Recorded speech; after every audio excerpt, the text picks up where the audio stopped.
안녕하십니까? 네, 교과 공부 시간이 되었습니다. 자, 문답식으로 풀어보는 교과 공부. 오늘은 제 4과가 되겠고요. 제목은 사랑과 자비의 하나님이라는 제목을 가지고 오늘 공부를 하겠습니다. 네, 제 4과 사랑과 자비의 하나님. 자, 하나님이 사랑과 자비예요. 감정과 이성을 어떻게 조화시킬 수 있는가 라고 한번 질문을 해봅니다.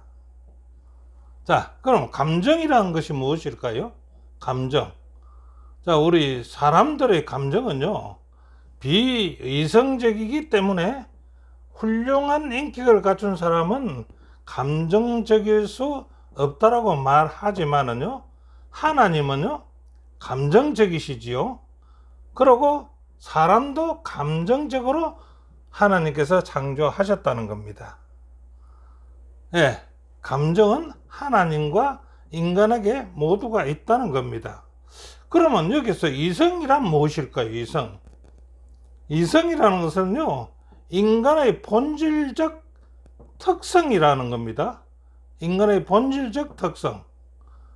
그것은 진이 참 것과 거짓을 분별하여서요, 객정에 휘둘리지 않고, 이 사람은 객정, 그냥 솟아나는 성격을 휘둘리지 않고 이성으로 감정을 다스리는 사람을 아주 이성적 존재라고 우리는 이야기하고 있습니다. 자, 그렇다면요, 하나님은 감정과 이성에 대해 우리는 어떻게 보는 것이 합당할까요?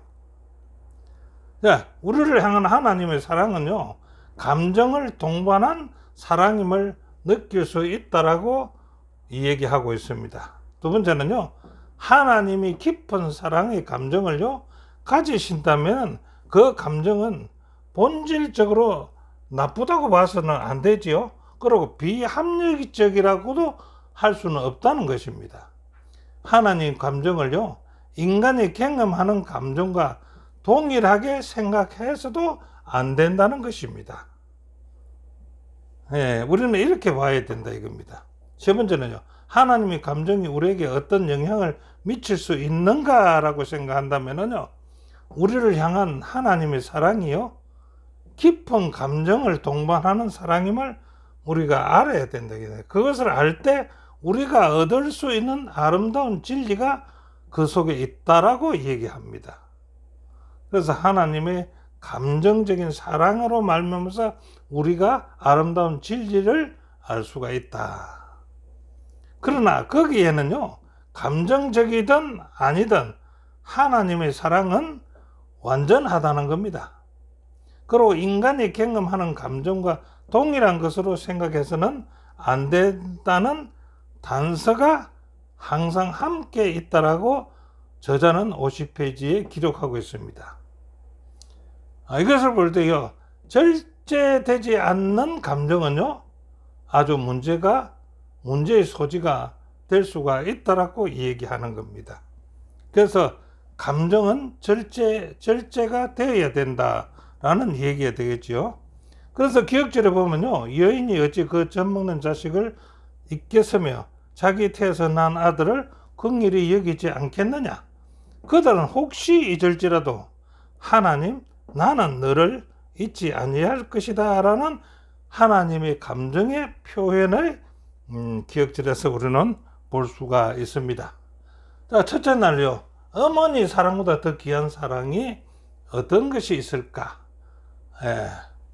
인간이 경험하고 느끼는 가장 큰 사랑은 어떤 사랑입니까? 무엇일까요?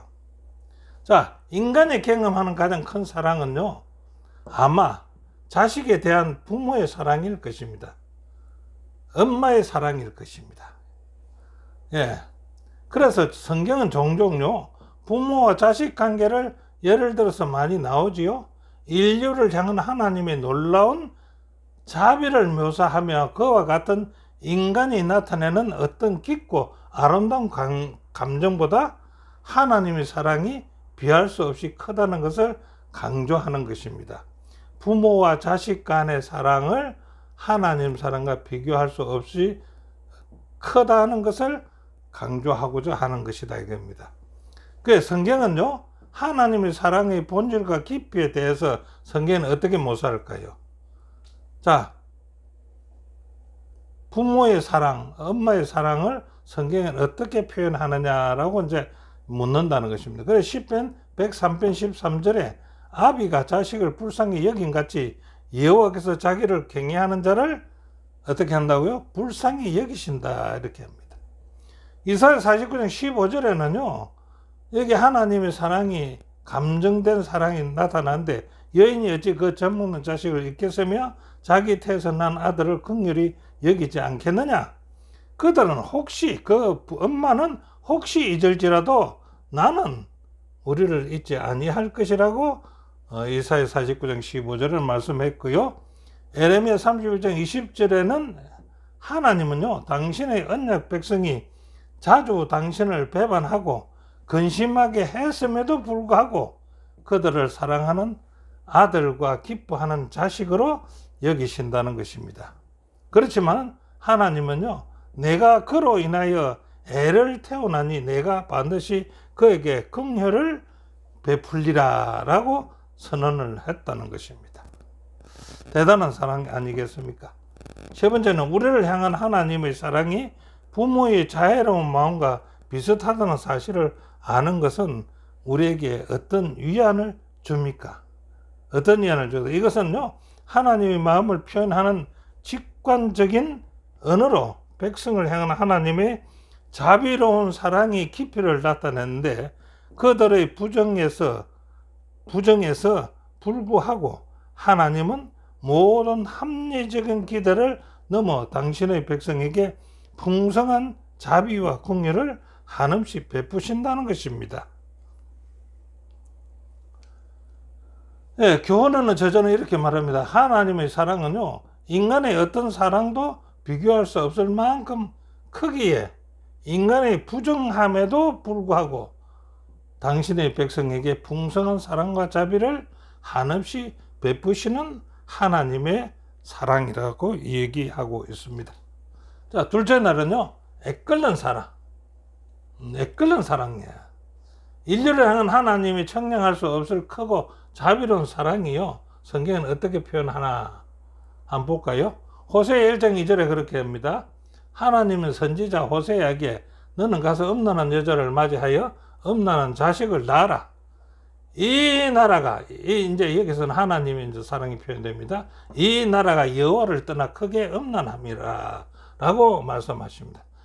호세아를 음란한 여자와 결혼하라 한 것은 하나님의 사랑을 나타내기 위해서 한 것인데 그것이 이 나라가 여호와를 떠나서 음란한 행위를 많이 하고 있었다.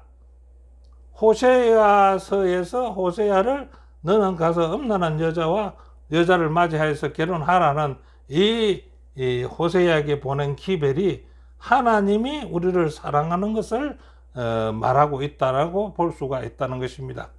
그래서 호세아 11장 1절부터 9절에는 하나님이 당신의 백성을 어떻게 사랑하고 돌보신다고 말하는가. 자, 호세아 가정에서 일어난 일들을 하나님이 우리 백성들에게 비교해서 얘기하고 있다 얘기입니다. 자, 그래서 한번 봅시다. 누구의 자식인지 모릅니다. 왜요? 고멜이라는 그 호세아의 아내가 음란한 여자이기 때문에 자식을 셋 낳았는데 그 자식들이 누구의 자식인지도 모릅니다. 그 자식을 호세아는 기르고 보호하고 그를 돌봐주고 있다는 그 사랑을 하나님의 사랑으로 비교하는데 그들에게 어떻게 합니까? 걷는 법을 가르치고 누구 자식인지도 모르는 그들에게 걷는 법을 가르치고 그들을 사랑하고 품에 안아주시고 또 아프면 고쳐주시고 그들을 먹이며 필요를 채워주시고 기르는 호세아를 통해서 하나님이 오늘날 당신의 백성들 우리를 지극히 돌보심을 나타내는 표현이 호세아서에서 나온다 이겁니다. 이렇게 애끓는 사랑으로 그들을 돌보시는 하나님께 대한 그들의 반응은 어떨까요? 자, 이렇게 기르시는데 그들의 반응은요, 하나님의 변함없는 신실하심에도 불구하고 그들의 백성은 반복해서 불청성했고요. 예, 계속 불청성합니다. 그들은 하나님을 밀어내고 스스로 심판을 자초하여서 하나님을 깊이 슬피게 했다는 것입니다. 그리고 그들은 자비로우시지만 결코 공의를 배제하지 않으신다. 하나님은요, 자비로워서 이들이 나가도 돌아오기를 바라고 심판을 자처해도 하나님은 깊이 슬프게 해서 그들을 돌보게 하는데, 하나님이 이 자비로우시지만은 결코 공의는 저버리지 않는다 이겁니다. 공의는 제외하지 않는다는 것입니다. 자, 네 번째는 하나님이 우리를 향한 애끓는 사랑을 성경은 어떻게 기록하고 있는가 한번 볼까요? 이것이 우리가 잘 아는 열왕기상 3장 26절로부터 나오는 솔로몬의 판결에 대한 것입니다. 자, 그래서 어땠습니까? 두 엄마가 한 아기를 놓고 다투게 되죠. 그래서 솔로몬은 그 산 아들의 어머니 되는 계집이 그 아들을 위하여 마음이 불붙는 것 같아서 라는 얘기가 나오지 않습니까? 그게 뭡니까? 이것이 하나님의 마음이라는 것입니다. 그래서 그 두 부모 중에 이 아이가 누구 아이인지를 솔로몬이 판단할 때 칼을 가지고 그 한 아이를, 살아있는 아이를 두 동강 내어서 하나씩 한 쪽씩 주어라라고 했을 때 그 산 부모와 그 아이의 본 엄마와 그 아이의 본 엄마가 아닌 것이 판명되지 않습니까? 그 본 엄마의 불붙는 같은 그 마음, 그게 애끓는 마음, 그 애끓는 사랑이 하나님의 마음이라는 것이죠.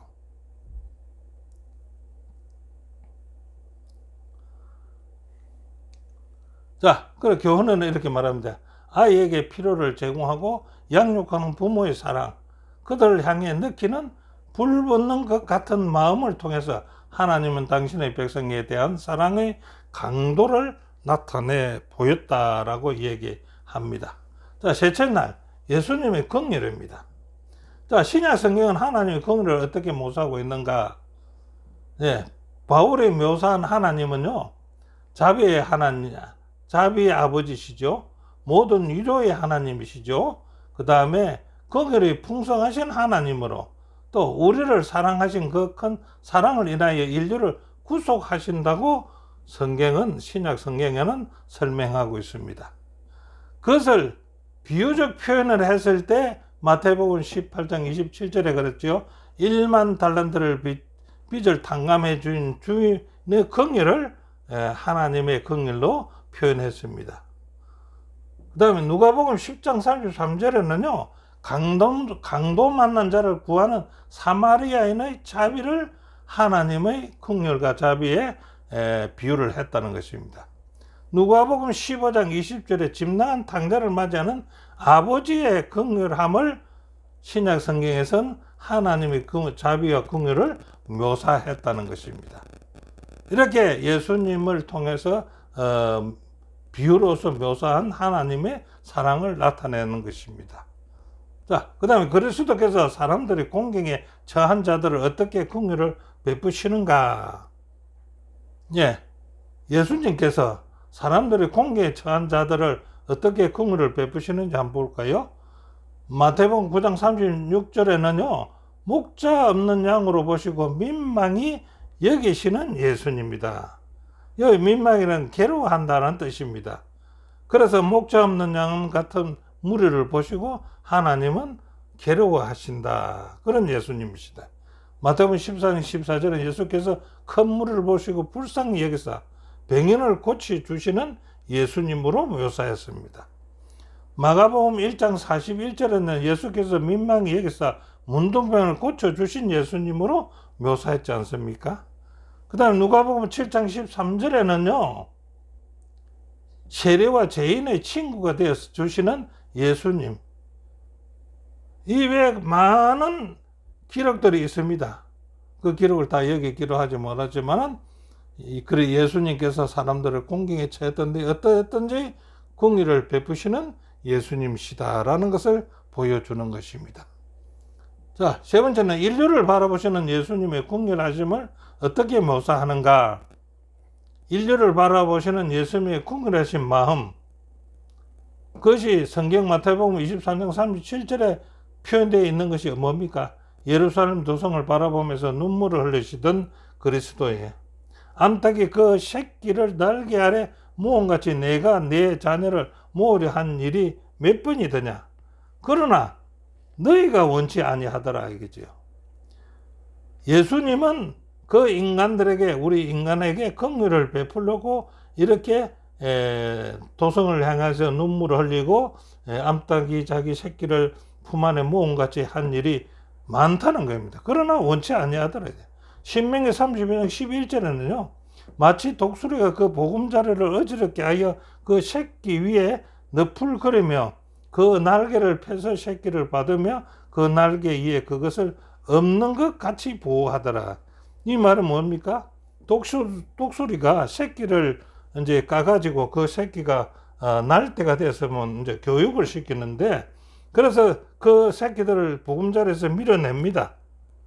그럼 그 새끼들이 날 줄 아직 모르니까 날지를 못하고 추락할 경우에 어머니는 급히 내려가서 그 새끼들을 받아서 그 날개에 얹어서 보호해 준다는 그와 같이 하나님이 우리를 보호해 주신다는 것을 말씀하고 있는 것입니다. 자, 교훈은 이렇게 말하는데, 신구약에서 하나님의 긍휼을 묘사하는 표현이 고통받는 자를 대하는 예수님의 마음을 묘사하는 데 사용된다. 그분은 우리를 긍휼히 여기시고 필요를 채워주신다고 기록되어 있습니다. 자, 넷째 날은요, 하나님이 질투하시더라. 질투하는 하나님이시라는 거지요. 자, 어떤 때 질투하는지 한번 보겠습니다. 성경은 하나님을 어떤 하나님으로 나타내고 있는가? 신명기 4장 31절에 여호와는요, 자비롭고 은혜롭고 노하기를 더디하고 인자가 진실이 많은 하나님이시라고 표현했습니다. 그런데 신명기 4장 24절에 보면 이 말씀과 반대됩니다. 내 하나님 여호와는 소멸하는 불이시오. 소멸하는 불이시고 질투하는 하나님이시라고 이야기합니다. 자, 위의 말씀과 밑의 말씀이 아주 대조적인 것이 되지요. 어떤 때 질투하는지 볼까요? 하나님이 아무 때나 질투하실까요? 자비와 사랑의 하나님이 질투하신다면 그 뜻은 무엇인가 라고 질문해 봅니다. 출애굽기 33장 14절에요. 너는 다른 신에게 절하지 말라. 여호와는 질투의 하나님이라고 얘기합니다. 자, 여기에서 다른 신에게 절하지 말라. 여호와는 질투하는 하나님이다. 이 말을 다른 방법으로 한번 생각해 본다면요, 이렇게 한번 생각해 볼 수가 있습니다. 고린도서 11장 2절에 내가 너희를 정결한 처녀로 한 남편인 그리스도께 드리려고 중매함이로다. 만약한 경우 남자면 어떤 여자와 결혼을 했다면 결혼한 그 여자가 다른 데 눈을 돌리고 다른 데 바람을 피운다면 그 남자가 질투하지 않겠느냐 이겁니다. 그래서 질투한다는 것입니다. 질투는요, 많은 언어에서 부정적인 의미를 가지고 있다라고 우리는 보고 있습니다. 그러나 성경이 말하는 하나님의 질투에는요, 부정적인 의미가 없고 그것은 아내와의 온전하고 배타적인 사랑의 관계를 바라보는 남편의 간절하고 진실한 애정을 뜻하는 것이 하나님이 여기서 여호와는 질투하는 하나님이라는 것을 표현했다는 것입니다. 고린도서 11장 2절에 따르면 선하고 정당한 질투도 있고, 바울은 이를 하나님의 열심, 이 열심이라는 말이 다른 말로 하면 질투라는 얘기인데 열심이라고 말한다라고 고린도 후서 11장 2절에 말하고 있습니다. 하나님의 질투는요, 언제나 어려운 것이라는 질투입니다. 어려운 질투. 이는 당신의 백성을 향한 하나님의 열렬한 사랑이라고 우리는 생각하면 좋겠다라고 저자는 58페이지에 기록하고 있습니다. 자, 하나님께서요, 어떤 마음을 가지셨기에 우리에게 질투하신다고까지 표현하시는가? 하나님 어떤 마음을 가지실까? 하나님의 질투와 열심은 결코 이웃이 일어나지 않는다는 겁니다. 언제나 불충하고 악한 사람을 향한다. 그것은 인간의 질투와 같은 부정적인 의미가 없는 하나님의 열심이다. 그 열심이 질투라는 겁니다. 하나님의 질투는 결코 시기심이나 아니며 항상 당신의 백성들과의 온전한 관계와 그들의 유익을 위하는 정당하고 진실한 열정이 하나님이 질투하시는 하나님이라고 보시면 좋겠다라고 얘기합니다. 자, 교훈에는요, 하나님의 질투는요, 언제나 불충하고 악한 사람을 향한다. 그것은 부정적인 의미가 없는 당신의 백성과의 배타적 관계와 유익을 이해하는 어려운 열정이다라고 저자는 말하고 있습니다. 자, 다섯째 날은 사랑과 자비의 하나님. 하나님의 동정과 사랑의 감정을 예수 그리스도를 통하여 어떻게 나타나는가라고 한번 봅시다. 하나님의 동정과 사랑의 감정이 예수님을 통해서 어떻게 나타나는가. 하나님은 동정심이 많으시다고 했지요. 이사야 6장 63장 9절. 그 다음에 두 번째는 당신의 백성의 슬픔을 깊이 공감하시는 예수님이시다. 세 번째는 기꺼이 들으시고 응답하시며 위로하시는 예수님이시다. 그 하나님의 동정이 예수 그리스도를 통해서 이렇게 나타난다는 겁니다. 자, 그러면 고린도서 13장 4절부터 8절은요, 하나님의 자녀로서 당신의 자비와 사랑은 어떤 개념을 가져야 하는가? 13장 4장절에는 사랑은 오래 참고 온유하며 자랑하지 않으며 무례히 행하거나 자기의 유익을 구하지 않으하며 시기하지 않고 자랑하지 않으며 모든 것을 참으며 모든 것을 믿으며 모든 것을 바라며 모든 것을 견디며라고 합니다. 여기 이 사랑장에서 우리가 깨달아야 할 것은 무엇인가? 그 깨달아야 될 것은 이 사랑의 기준에서 이웃에 대한 사랑을 실천하지 않는 자는 그리스도의 참 제자가 아니라는 것입니다. 요한복음 13장 35절에 있는 말씀을 인용했습니다. 이 사랑을 이웃에 실천하지 않으면 예수님의 참 제자가 아니라는 것입니다. 두 번째는요, 사랑은 추상적인 개념이 아니라 구체적인 실천 윤리를 말하는 것이라는 겁니다. 그래서 실천적 윤리를 이렇게 행해야 된다. 자, 세 번째는요, 말로만 하는 것이 아니다. 사랑은 말로만 하는 것이 아니라 행실로서 본을 보여야 하는 것이 사랑이다. 이렇게 얘기합니다. 자, 세 번째는요, 우리들은요, 다른 이에게 이런 사랑을 실천하는 사람이 되려면 어떻게 해야 할까요? 어떻게 이런 사랑을 다른 이에게 나타내 보일 수가 있느냐 얘기입니다. 첫째, 우리가 할 수 있는 유일하게 적절한 반응은요, 사랑이신 하나님을 예배하는 데서부터 시작이 된다 이거죠. 예배하는 데부터 시작이 된다. 하나님을 예배하는 것은요, 동정심과 자애로운 사랑을 다른 이에게 적극적으로 베품으로써 하나님의 사랑에 응답해야 한다. 하나님 예배하고 하나님의 사랑에 응답하기 위해서 노력해야 된다. 세 번째는요, 하나님을 예배함으로 우리의 마음을 변화시켜서 내 이웃을 내 몸과 같이 사랑할 수가 있다는 것입니다. 우리 스스로는 결코 없어지지 않는 그 고린도서 그런 사랑을 나타낼 수가 없다는 겁니다. 그러면 이런 사랑은 오직 성령의 열매를 통해서만이 우리 삶에서 실천될 수가 있다는 것입니다. 그래서 성령의 열매를 받기 위해서 우리는 첫째는 예배에 하나님께 예배해야 된다. 그렇지요? 교훈은요, 우리는 하나님의 자비롭고 놀라운 사랑을 다른 사람들과의 관계에 반영하도록 부름을 받았습니다. 이는 자신이 아닌 하나님만이 성령을 통해서 우리가 그렇게 할 수 있게끔 하는 것이 성령에 통해서 가능해진다 이겁니다. 자, 쭉 우리 챙겨본 교과를 결론적으로 좀 축소해 본다면은요, 첫째, 하나님은요 깊은 감정을 보이시며 인간을 감정을 느낄 수 있는 존재로 창조하셨다는 것입니다. 하나님의 감정이 있고 그 감정이 인간을 창조할 때 인간에게 주었다 이제. 자, 절제되지 않는 감정은요, 절제되지 않는 감정은 문제지만은 하나님은 그렇지 않으며 그분의 사랑은 인간의 어떤 사랑보다 크고 깊다는 것을 우리는 알 수가 있습니다. 자, 하나님은요 불붙는 듯한 마음으로 인간을 사랑한다는 것입니다.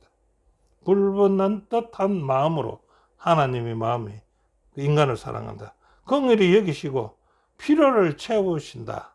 그런 마음은 인간의 질투와 다른 그분의 백성과의 배타적인 관계와 유익을 위하여는 어려운 열정이 하나님께는 있다는 것입니다. 우리는 이 사랑에 반응해야 되고요. 그것을 세상에 나타내 보이는 것이 우리의 할 일이 아닌가라고 이번 교과서는 배우게 된 것입니다. 오늘 교과는 여기까지입니다. 함께 공부해 주신 여러분 대단히 감사합니다. 다음 주에 뵙겠습니다.